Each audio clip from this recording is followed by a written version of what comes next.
अस्सलाम वालेकुम, मैं हूं शहजाद दवान और आप देख रहे हैं ASA TV। आज दो खुशखबरियां हैं। एक तो इमरान खान साहब NA-45 से बहुत बड़ी लीड से विन कर गए हैं, तो ये बहुत बड़ी खुशखबरी थी तमाम PTI के कारकुनान के लिए, इमरान खान साहब के लिए। तो आज इमरान खान साहब लाहौर आए हैं।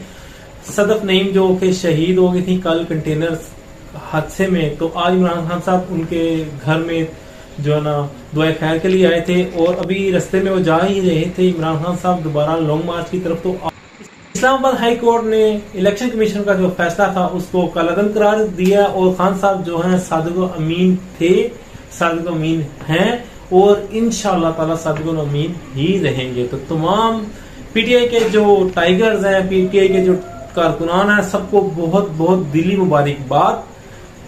तो अभी खान साहब का काफ़िला जो अपनी राह की तरफ गामजन हो चुका है, तो अल्लाह पाक इसको अपने हिफ्ज़ ईमान में जो है इस्लामाबाद पहुँचाए